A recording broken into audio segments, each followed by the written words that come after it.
Pak Camat jualan tomat, yang beli harus hormat. Karena kita umat Nabi Muhammad ucap salam dengan semangat. Assalamualaikum warahmatullahi wabarakatuh. Sebelum saya memulai, izinkan saya bertanya kepada warganet sekalian. Apakah warganet mengenal saya?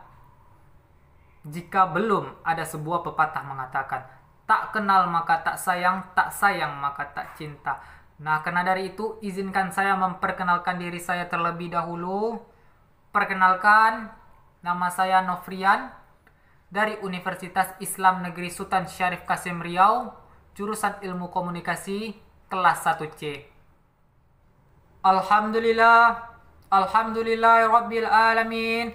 Wassalatu wassalamu ala asyrafil anbiya'i wal mursalin wa ala alihi washabbihi rasulillahi ajma'in, amma ba'du. Pertama-tama marilah kita panjatkan puji dan puja syukur kepada Allah Subhanahu wa taala yang telah memberikan kita nikmat hidayah sehingga kita dapat berkumpul di via YouTube ini. Walaupun masih dilanda dengan virus COVID-19, semoga virus ini dapat hilang dan kita dapat bertemu kembali.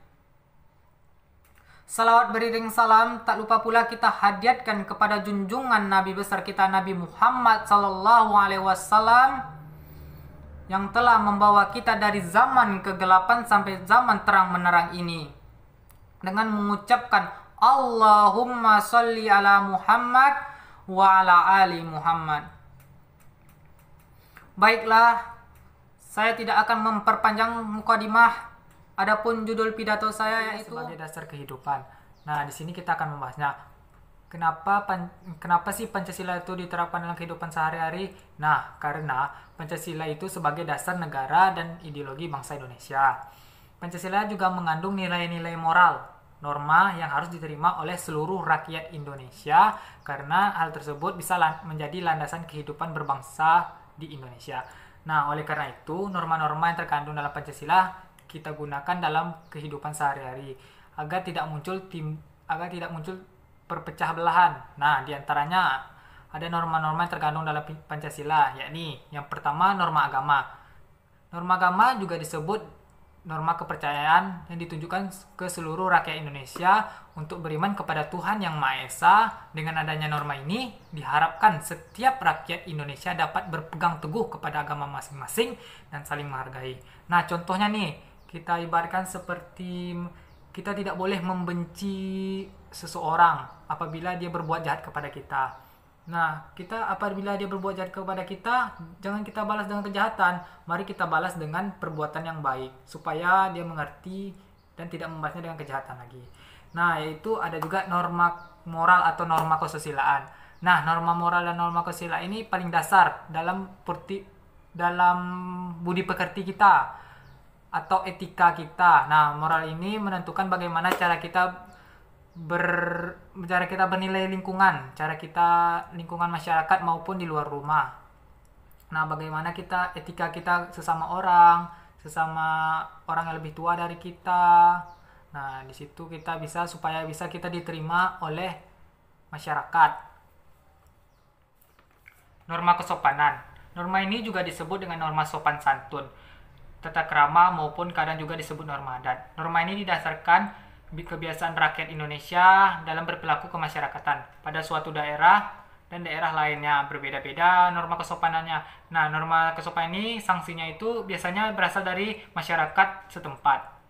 Norma hukum berasal dari luar rakyat. Biasanya norma hukum dibuat oleh negara atau pihak setempat yang mendapat kekuasaan penuh dan mengatur juga untuk memaksa setiap rakyatnya.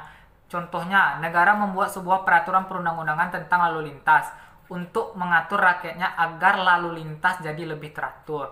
Nah, biasanya sanksi yang didapat dari norma ini dapat pada persidangan resmi yang dipimpin oleh hakim. Contohnya nih, yang contoh buruknya seperti anak muda zaman sekarang suka kali melanggar lalu lintas di lampu merah simpang delima contohnya, ya kan. Nggak ada polisi kiri kanan, ya kan.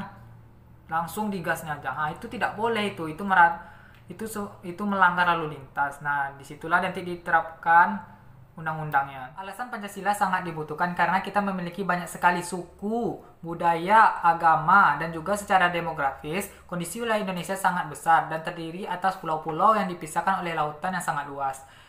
Ini bisa membuat Indonesia sangat cepat berkembang, tetapi dapat juga membuat kehidupan Indonesia menjadi banyak pandangan sehingga dapat menimbulkan perpecah belahan. Nah, oleh karena itu, mangkala dibuat norma-norma tersebut.